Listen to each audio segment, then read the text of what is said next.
विश्वामित्र का पूर्व चरित्र। राम से मिथिला के राजपुरोहित शतानंद जी विशेष रूप से प्रभावित हुए।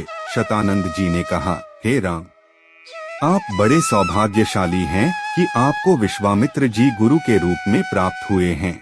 वे बड़े ही प्रतापी और तेजस्वी महापुरुष हैं। ब्राह्मणत्व की प्राप्ति के पूर्व ऋषि विश्वामित्र बड़े पराक्रमी और प्रजावत्सल नरेश थे। प्रजापति के पुत्र कुश, कुश के पुत्र कुशनाभ और कुशनाभ के पुत्र राजा गाधी थे। ये सभी शूरवीर, पराक्रमी और धर्मपरायण थे। विश्वामित्र जी उन्हीं गाधी के पुत्र हैं। एक बार राजा विश्वामित्र अपनी सेना के साथ वशिष्ठ ऋषि के आश्रम में गए। चूंकि उस समय वशिष्ठ जी ईश्वर भक्ति में लीन होकर यज्ञ कर रहे थे, विश्वामित्र जी उन्हें प्रणाम करके वहीं बैठ गए।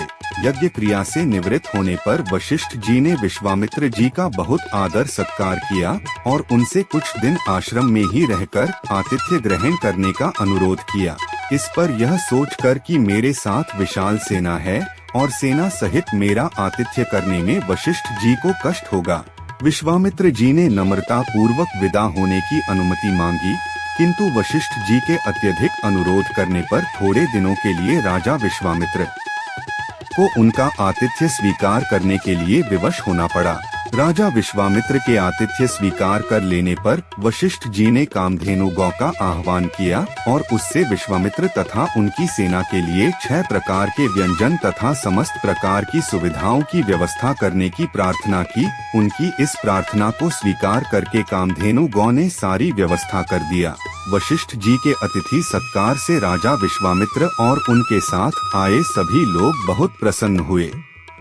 कामधेनु गौ का चमत्कार देखकर विश्वामित्र के मन में उस गौ को प्राप्त कर लेने की इच्छा जागृत हुई और उन्होंने वशिष्ठ जी से कहा कि ऋषिश्रेष्ठ, कामधेनु जैसी गौ तो किसी वनवासी के पास नहीं वरन राजा महाराजाओं के पास ही शोभा देती है। आप इसे मुझे दे दीजिए। इसके बदले में मैं आपको सहस्त्रों स्वर्ण मुद्राएं दे सकता हूँ। इस पर वशिष्ठ जी बोले कि राजन, यह गौ ही मेरा जीवन है और इसे मैं किसी भी कीमत पर किसी को नहीं दे सकता। वशिष्ठ जी के इस प्रकार कहने पर विश्वामित्र ने बलात् उस गौ को पकड़ लेने की आज्ञा दे दी और सैनिकगण उस गौ को डंडे से मार मार कर हाँकने लगे। कामधेनु गौ ने क्रोधित होकर अपना बंधन छुड़ा लिया और वशिष्ठ जी के पास आकर विलाप करने लगी। वशिष्ठ जी बोले कि हे कामधेनु, मैं इस राजा को शाप भी नहीं दे सकता क्योंकि यह राजा मेरा अतिथि है और इसके पास विशाल सेना होने के कारण इससे युद्ध में भी विजय प्राप्त नहीं कर सकता। मैं अत्यंत विवश हूँ। वशिष्ठ जी के इन वचनों को सुनकर कामधेनु ने कहा कि हे ब्रह्मर्षि, क्या एक ब्राह्मण के बल के सामने क्षत्रिय का बल कभी श्रेष्ठ हो सकता है? आप मुझे आज्ञा दीजिए, मैं एक क्षण में इस क्षत्रिय राजा को उसकी विशाल सेना सहित नष्ट कर दूंगी। कोई अन्य उपाय न देखकर वशिष्ठ जी ने कामधेनु को अनुमति दे दी। आज्ञा पाते ही कामधेनु ने योग बल से पहनव सैनिकों की एक सेना उत्पन्न कर दिया और वह सेना विश्वामित्र की सेना के साथ युद्ध करने लगी। विश्वामित्र जी ने अपने पराक्रम से समस्त पहनव सेना का विनाश कर डाला। इस पर कामधेनु ने सहस्त्रों शक, पूर्ण, बर्बर, यवन और काम्बोज सैनिक उत्पन्न कर दिया। जब विश्वामित्र ने उन सैनिकों का भी वध कर डाला तो कामधेनु ने मारक शस्त्रास्त्रों से युक्त अत्यंत पराक्रमी योद्धाओं को उत्पन्न किया, जिन्होंने शीघ्र ही राजा विश्वामित्र की सेना को गाजर मूली की भांति काटना आरंभ कर दिया। अपनी सेना का नाश होते देख विश्वामित्र के 100 पुत्र अत्यंत कुपित हो वशिष्ठ जी को मारने दौड़े। परिणाम यह हुआ कि वशिष्ठ जी ने उनमें से एक पुत्र को छोड़कर शेष सभी को भस्म कर दिया। सेना तथा पुत्रों के नष्ट हो जाने से विश्वामित्र बड़े दुखी हुए। अपने बचे हुए पुत्र का राजतिलक कर वे तपस्या करने के लिए हिमालय की कंदराओं में चले गए। वहां पर उन्होंने कठोर तपस्या की और महादेव जी को प्रसन्न कर लिया। महादेव जी को प्रसन्न पाकर विश्वामित्र ने उनसे समस्त दिव्य शक्तियों के साथ संपूर्ण धनुर्विद्या के ज्ञान का वरदान प्राप्त कर लिया। इस प्रकार संपूर्ण धनुर्विद्या का ज्ञान प्राप्त करके विश्वामित्र बदला लेने के लिए वशिष्ठ जी के आश्रम में पहुँचे। वशिष्ठ जी को ललकार कर उन पर अग्निबाण चला दिया। अग्निबाण से समस्त आश्रम में आग लग गई और आश्रमवासी भयभीत होकर इधर उधर भागने लगे। वशिष्ठ जी ने भी अपना धनुष संभाल लिया और बोले कि मैं तेरे सामने खड़ा हूँ, तू मुझ पर वार कर। आज मैं तेरे अभिमान को चूर चूर करके बता दूंगा कि क्षात्र बल से ब्रह्मा बल श्रेष्ठ है। क्रुद्ध होकर विश्वामित्र ने एक के बाद एक आग्नेयास्त्र, वरुणास्त्र, रुद्रास्त्र, ऐन्द्रास्त्र तथा पाशुपतास्त्र एक साथ छोड़ा, जिन्हें वशिष्ठ जी ने अपने मारक अस्त्रों से मार्ग में ही नष्ट कर दिया।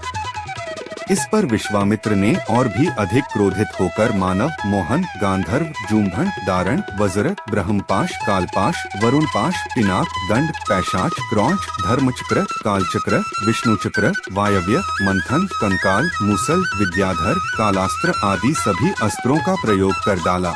वशिष्ठ जी ने उन सबको नष्ट करके ब्रह्मास्त्र छोड़ने के लिए जब अपना धनुष उठाया तो सब देव, किन्नर आदि भयभीत हो गए, किंतु वशिष्ठ जी तो उस समय अत्यंत क्रुद्ध हो रहे थे।